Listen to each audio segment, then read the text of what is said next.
पोह्यांची कुरडई. त्यासाठी 1 किलो पोहे घेतले, चाळून चांगले स्वच्छ निवडून घेतले. त्याचे मिक्सरमधून बारीक पीठ करून घेतले आहे. नंतर पिठाच्या चाळणीने चाळून घेतले व पीठ मोजून घेतले. त्यानंतर फोडणीसाठी जिरे व तीळ टाकून फोडणी करून घेऊ. पिठाच्या डबल 1 वाटी जास्त पाणी ठेवायचे आहे कुरडईसाठी, कारण थोडे पीठ पातळ हवे आणि ते पोह्याचे पीठ असल्यामुळे थोडे पातळ करावे लागणार आहे. पाणी गरम झाल्यावर अदनामध्ये पीठ टाकून मध्ये मध्ये झाकण ठेवून 1 तासभर शिजवून घ्यायचे आहे.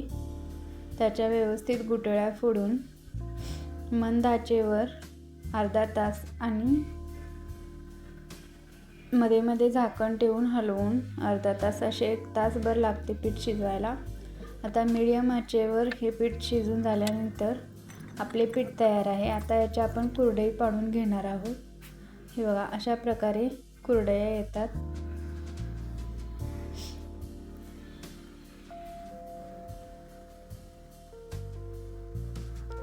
आपल्याला रंगीत कुरडई बनवायची असेल तर जेवढे रंगीत कुरडई बनवायची आहे तेवढं पीठ घेऊन त्याच्यामध्ये कलर मिक्स करून, खाण्याचा कलर मिक्स करून आपण कुरडई बनवू शकतो.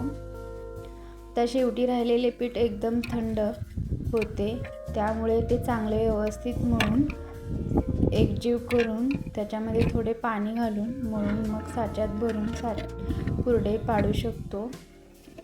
खाली तळाचे पीठ राहिलेले असते ते एकदम घट्ट होते, त्यासाठी आपण असे करणार आहोत. हे बघा, आता आपली कुरडई घालून तयार झाली आहे. 2 ते 3 दिवस उन्हात वाळवून घ्यायचे आहे. हे बघा, अशा प्रकारे कुरडई तयार झाली. आपण तळून बघूया. खूप छान होतात, फुलतात, मस्त कुरकुरीत लागतात, चवीला सुद्धा छान लागतात. पोह्याची कुरडई तयार आहे.